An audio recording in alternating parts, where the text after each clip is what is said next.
C'est l'histoire d'un couple extraordinaire. Tu viens avec moi, Normand? Ah oui, volontiers. Voilà. 60 ans de mariage et un coup de foudre en 1953. Sur le bateau qui les conduit en Amérique. Hein, tu te souviens, il s'appelait Henry? L'histoire du Titanic, mais sans le naufrage. Arrivé aux États-Unis, Stéphane le Français enchaîne les petits boulots. Norma, elle, est anglaise. Elle fait carrière. Un jour de 1954, elle rentre du travail effondrée. Son patron lui a fait une proposition indécente. Elle bafouille, et j'ai pas pu. Mais je dis, mais t'as pas pu quoi? Ben, il m'a nommé vice-président. Ah, vice-président de la société. Moi, je dis, c'est bien. Et puis, il a doublé mon salaire. Alors, oh, chouette, alors, enfin, on va vivre largement. Et elle ajoute, j'ai refusé. Pourquoi? Bah, je ne voulais pas qu'il sent... Mais j'étais pas cette nature-là sente du quoi? tout, hein.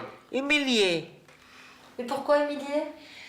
Parce qu'il gagnait moins que moi, mais beaucoup moins. Une époque qui semble bien révolue.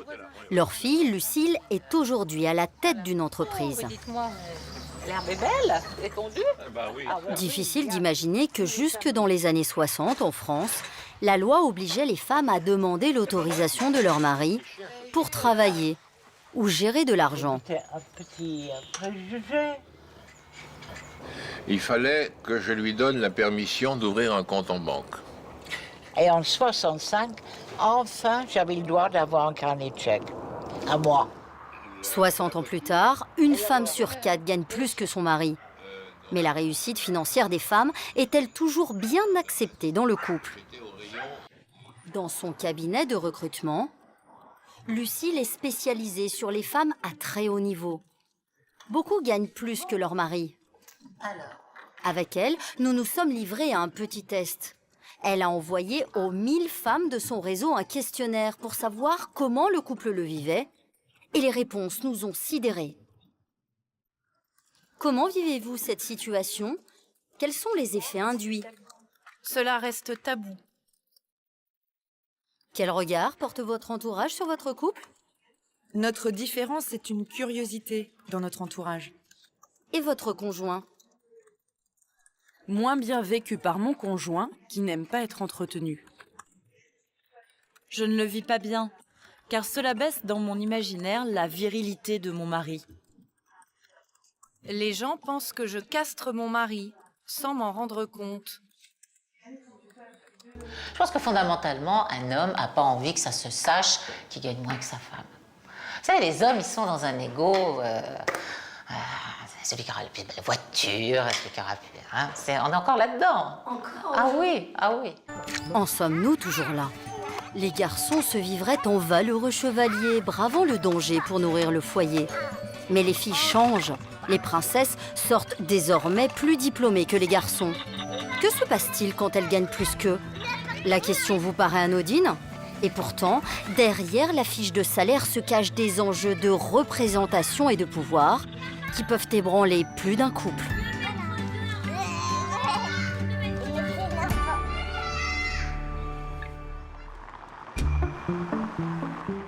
Dans les quartiers huppés de Paris, nous nous sommes invités dans cet hôtel de luxe. À la table de 30 femmes réunies sous l'impulsion de Patricia Chapelotte. J'essaie d'avoir l'invité, je vais mettre l'invité au milieu. La cinquantaine élégante, Patricia a créé ce réseau de femmes d'influence interdit aux hommes. Toutes sont chefs d'entreprise, avocates ou manias de la finance. Des guerrières de l'économie qui entendent bien se serrer les coudes. On fait du réseau, parce que les mecs ont toujours appris à faire du réseau et nous, on a toujours été mauvaises sur le sujet. C'est aussi un club où on se fait du bien et on n'a pas peur de dire que si on peut faire du business aussi entre nous, c'est aussi ça l'objet. Beaucoup gagnent plus que leur conjoint. Il faut qu'on discute avec nous. Alors, qu'est-ce que ça change? Ça change tous les paradigmes de l'homme et de la femme et de la vision du rôle, du pouvoir de l'un et de l'autre. Ça change surtout dans la tête de l'homme, je pense. Ça change dans la tête de l'homme et dans la tête de la femme aussi. C'est possible qu'il y ait une forme de tabou, mais je pense qu'effectivement, c'est les rapports aussi. Ça influence vraiment les rapports au sein du couple, au sein de la famille, la répartition des rôles. Une fois à table, épouser un type qui est normalien en maths. Les langues se délient et les discussions dévient sur leur difficulté à être des femmes qui ont réussi. Et je pense que pour un homme, pour réussir, il faut absolument en fait avoir du pouvoir. Jusqu'au moment où une voix brise le tabou. C'est assez difficile de témoigner en fait, et c'est vrai que j'ai été pendant très longtemps plus d'argent, plus dans la lumière, plus dans le pouvoir que mon mari. Et il se trouve que, quelles que soient ses grandes qualités, c'était extrêmement difficile pour lui de l'accepter. Et en fait, c'était comment il pouvait me rabaisser. Et je finissais par ne plus l'emmener avec moi professionnellement, parce que je savais que vis-à-vis de mes partenaires, de mes clients, des personnes qui étaient importantes pour moi, j'allais être rabaissée, donc c'était assez terrible. Un mari qui accepte mal la réussite de sa femme. Bon bah ma Carolo, on y va aussi. Des réactions hostiles qui finissent par tuer le couple. Bon, et bah... C'est aussi l'histoire de Patricia Chapelotte. Quelques jours plus tard, nous la retrouvons dans son agence de communication. Ici, la politique rythme les agendas et les plaisanteries. Vous savez, j'ai croisé la ministre du Travail hier. Devant la mairie du 18e, pam, Myriam... Elle est dans réunion de section. En 20 ans de carrière, elle a conseillé plusieurs ministres et même Jérôme Kerviel dans l'affaire de la Société Générale. Dans ce milieu, où com et pouvoir se mêlent, elle rencontre son mari qui est un peu son mentor, jusqu'au jour où l'élève dépasse le maître. Alors, il est resté accroché ici par mes collaborateurs, parce que c'est pas tous les jours qu'on a son portrait en 4e de coupe de Libé. Et voilà, il est là. Et le titre, c'était assez sympa, c'était Mission Commando. Voilà. Et je trouvais que le titre était vraiment génial, parce que ça reprenait la com. Et c'est vrai que l'affaire Kerviel, on était quand même en mission commando. Patricia vit son apogée professionnel, mais avec son mari, c'est le début de la fin.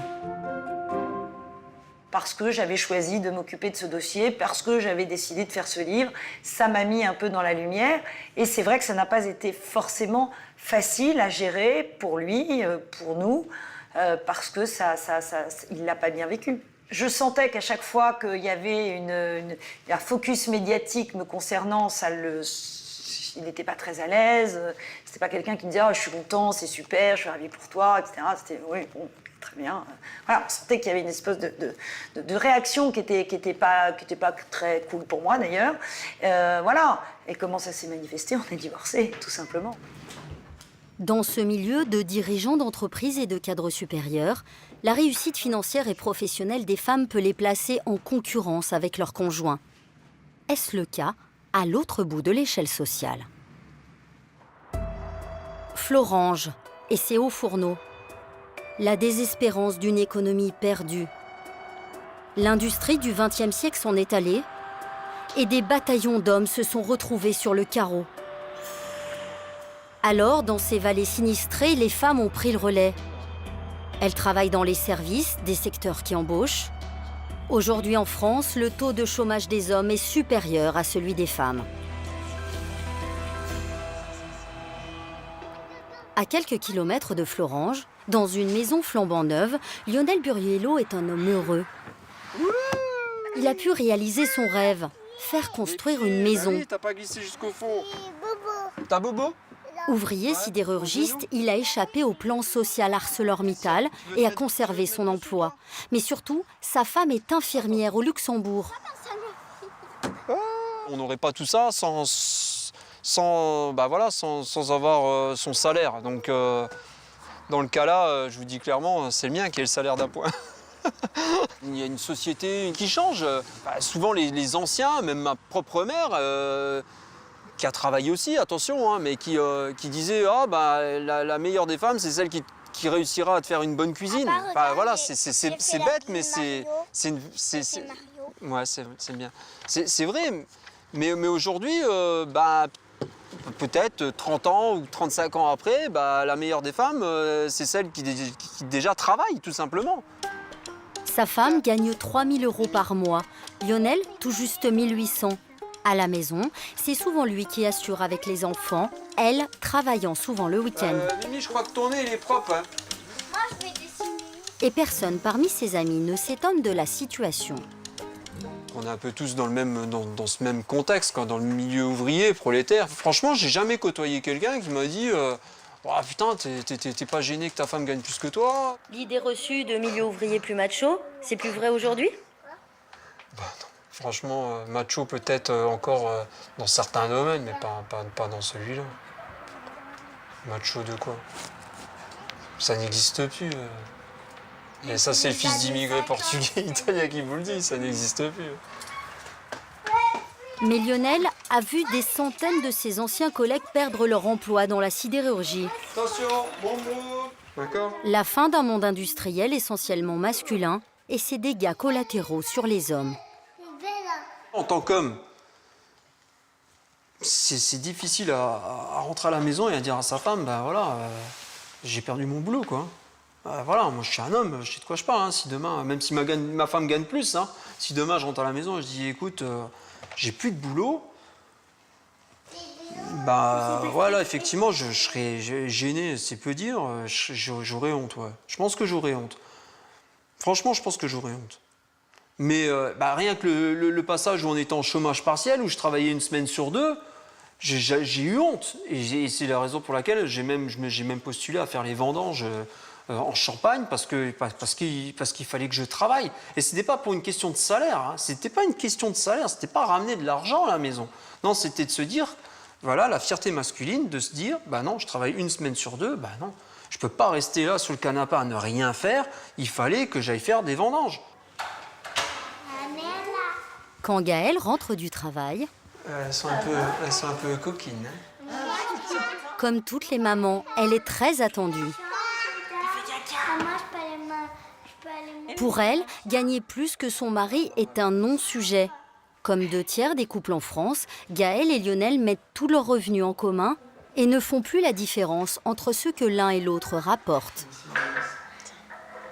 En fait, je me pose pas la question de me dire c'est moi qui ramène l'argent au foyer. Si, quand il me fâche, je dis de toute façon c'est à moi, c'est moi qui l'ai payé. Ouais, si tu dis tu ramènes l'argent, je ramène un peu. Voilà, oui, voilà, et t'en ramènes beaucoup, moi, oui. J'ai un mitard, il me paye très mal, hein, mais je ramène un peu. Mais oui, des fois, non, sinon pour moi, je sais pas, est-ce que je l'occulte ou pas, mais je m'en rends pas compte. Chez Lionel et Gaëlle, nécessité fait loi. La différence de salaire est plus simple à accepter quand on n'a pas vraiment le choix. Mais quand l'argent est aussi symbole de pouvoir, quelle place l'homme peut-il trouver? Ce soir-là, à l'Institut du monde arabe, Patricia Chapelotte est invitée à une soirée de gala avec son nouveau compagnon, Olivier Delamotte. Lui accepte d'être l'homme d'à côté et ne semble pas souffrir de la notoriété de Patricia. Chère présidente, je vous présente Patricia Chapelotte, présidente de Génération Femmes d'Influence, un club privé dont je fais partie également. Il s'en amuse même. C'est pas moi qui faut filmer. Olivier dirige une start-up sur le gaspillage alimentaire. Il gagne moins bien sa vie qu'elle, mais il n'est pas dans le même secteur d'activité. Entre eux, pas de compétition d'ego. Il n'y a pas de friction liée à ça, chacun a un univers qu'il partage à l'autre. L'autre apporte beaucoup de son propre univers pour renforcer. Et elle a une énergie débordante, comme vous avez pu le remarquer. Et de temps en temps, je dois débrancher pour le week-end. Voilà. J'ai rencontré une psy qui parlait justement de ces femmes d'influence qui avaient du mal à se trouver des maris, à trouver des hommes, qui acceptaient de vivre à côté. Et elle me dit, vous savez, il vous faut absolument un homme qui a une assise narcissique bien installée. Alors je ne comprenais pas ce que ça voulait dire. Donc en fait, on comprend que c'est un homme qui est bien dans sa peau, qui a sa propre vie. Donc j'ai a priori une assise narcissique bien établie. Faut-il s'en référer à Narcisse, Freud et les autres? Explorons les affres de la psychologie masculine. Avec une psychothérapeute spécialisée sur les questions d'argent dans le couple. Nicole Prieur accueille sur son divan des messieurs très encombrés par l'argent que gagnent leurs femmes. J'ai effectivement un homme récemment qui me disait « je ne me sens pas à la hauteur, je n'assume pas ». Souvent, ils vont surrajouter et projeter sur la femme un pouvoir qu'elle n'essaye pas d'avoir. Dans la difficulté de parler pour un homme du fait de gagner moins, il y a quand même la peur d'être considéré comme celui qui n'est pas capable, celui qui est moins fort que sa femme, qui a moins de puissance. Derrière tout ça, il y a les questions de la puissance virile.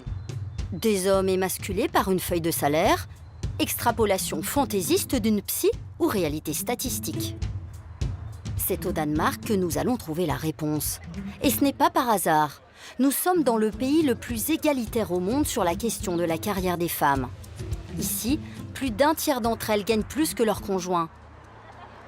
Alors, les chercheurs de l'université d'Aalborg ont mis en relation les niveaux de salaire de monsieur et madame et, un facteur étonnant, la prise de Viagra. Ils ont étudié 200 000 couples danois pendant 8 ans et le résultat est sans appel. Nous avons comparé des couples à niveau de salaire équivalent et des couples dont le mari gagne un peu moins que sa femme, c'est-à-dire seulement de l'ordre de 1 500 à 2 000 euros par an. Nous avons constaté que ces hommes, qui gagnent moins, sont 10% de plus à consulter un médecin pour des troubles des fonctions érectiles. Si nous avions la possibilité de conduire la même étude dans d'autres pays, comme la France, où les conceptions hommes-femmes sont plus traditionnelles qu'au Danemark, nous constaterions certainement une différence encore plus importante. Dans l'inconscient collectif, l'homme reste le mâle, le chasseur-cueilleur qui doit nourrir sa famille et pas forcément s'en occuper. Un stéréotype renforcé par le monde professionnel. Ces 5 hommes sont ingénieurs télécoms. Ils ont monté un petit groupe de réflexion Happy Men, des hommes heureux. Ils sont des militants de l'égalité homme-femme dans l'entreprise. Pour eux, gagner moins que leur compagne n'est pas un problème. C'est lorsque l'enfant paraît que la répartition des rôles se fige. Le problème de l'égalité professionnelle homme-femme, quand ils sont en couple, ça ne vient pas de suite quand ils sont en couple. Ça vient plutôt à la naissance du premier enfant. À tel point que pour garder son rang dans l'entreprise, quand on est un homme, il vaudrait mieux dire qu'on fait du sport plutôt qu'on s'occupe de ses enfants. Pourquoi les cadres ils disent pas j'ai piscine? Mais c'est une bonne question.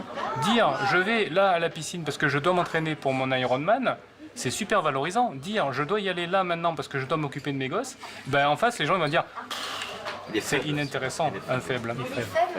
Ouais. Oui, je pense qu'il y a dans l'idée des gens, c'est ça, c'est une certaine. Ils s'imaginent qu'on a une certaine faiblesse. Mais faiblesse, je pense que c'est une faiblesse parce que, en fait, si vous voulez, il y a quand même encore beaucoup de gens qui raisonnent en étant très macho, quoi. Enfin, je pense, il me semble, ça c'est mon idée, quoi. Et donc ça veut dire qu'à partir du moment où on le fait, ça veut dire qu'on le fait à la place de son épouse. Ces Happy Men, qui réfléchissent à l'égalité homme-femme dans l'entreprise, ont été créés il y a 3 ans. Par un consultant en ressources humaines, Antoine de Gabrielli. Il en existe déjà 33 dans plusieurs groupes français. Pour lui, la France va suivre le modèle américain où 40% des femmes gagnent aujourd'hui plus que leurs conjoints. Mais cette évolution sera révolution quand hommes et femmes seront vraiment interchangeables. Je connais plusieurs couples où on a inversé le schéma traditionnel, c'est-à-dire où c'est un homme qui s'occupe des enfants à la maison et la femme qui a une carrière brillante. Ça peut être très bien vécu, dans la mesure où le couple est clair là-dessus. Mais c'est vrai que tous ces couples qui vivent ça témoignent que autour d'eux, le regard n'est pas forcément favorable. Et puis, c'est pas seulement image externe, image de moi-même. C'est-à-dire image de moi-même. Est-ce que je reste bien viril? Est-ce que j'occupe ma place dans mon couple, dans ma famille, en étant finalement le numéro 2 professionnel d'une femme qui réussit mieux que moi? Est-ce que c'est bien ma place? Et pour certains hommes, ça ne pose aucun problème. Aucun problème, c'est même pas une question. Pour d'autres, c'est une vraie question. Maman au bureau, papa au landau. Ça pourrait être la devise d'Anthony, père de Jade, 9 mois. C'est sa compagne qui gagne le plus gros salaire, alors il n'a pas hésité à mettre entre parenthèses sa vie professionnelle le temps de trouver un mode de garde. J'ai pris 6 mois, je vais les vivre à fond. Mes journées sont rythmées par rapport à Jade. Mais du coup, non, je me sens pas du tout... ma fierté d'homme, en tout cas, n'est pas remis en question. Anthony fait partie des 18 000 hommes qui, chaque année en France, s'arrêtent de travailler pour prendre un congé parental. Bonjour, madame. Des exceptions, car dans 96% des cas, ce sont encore les mères qui font une pause professionnelle. Ça et le bavoir. Dans son entourage, Anthony a dû tout supporter. La réaction de son père, une incompréhension totale, celle de sa mère, plus ouverte. J'ai trouvé que c'était une très bonne idée, parce que... mais j'avais peur qu'il s'ennuie. Mais apparemment, bon... tu t'ennuies ou pas? Bah, j'ai pas trop le temps de m'ennuyer, moi. Hein. Voilà. J'ai pas trop le temps, moi. Hein. Mais moi, je trouve que pour la petite, c'est super, quoi. Certains de mes amis qui comprennent pas trop le choix que je me suis arrêté à 6 mois pour prendre un congé parental. Parce que c'est peut-être pas dans leur nature de s'occuper d'un bébé. Après, moi, je sais que je me sens bien comme ça. Puis je me suis rendu compte que du coup, voilà, je crée beaucoup de liens avec ma fille. Anthony a 34 ans. Il est guichetier à la Poste. Et il s'est découvert sur le tard une vocation de père au foyer. Allez, on va aller plier les linges. Hop. Anthony a une première fille d'une autre union. À l'époque, il cumulait 2 emplois, sa compagne ayant arrêté de travailler. Il collait au rôle traditionnel du père de famille. Je pense pas à 24-25 ans que j'aurais été prêt à prendre un congé parental. Pourquoi? J'étais jeune dans ma tête et du coup je pense pas que ça m'aurait traversé l'esprit de rester comme ça à la maison. Ça m'aurait traversé l'esprit de me dire oui, le regard des gens et voilà, oui c'est sûrement ça. Oui. Ce qui a changé les choses, c'est sa rencontre avec Laetitia il y a 3 ans. Ça va, ça se passe comme ça ta journée? Directrice des ressources humaines, elle gagne 3 fois son salaire. Au début de leur relation, Laetitia sentait bien que son homme était mal à l'aise avec ça. Le couple en a beaucoup parlé et les choses sont devenues plus fluides. Je pense qu'Anthony a fait un travail pour sortir un peu de ce cliché-là où il fallait qu'il assume, il fallait qu'il soit un peu l'homme.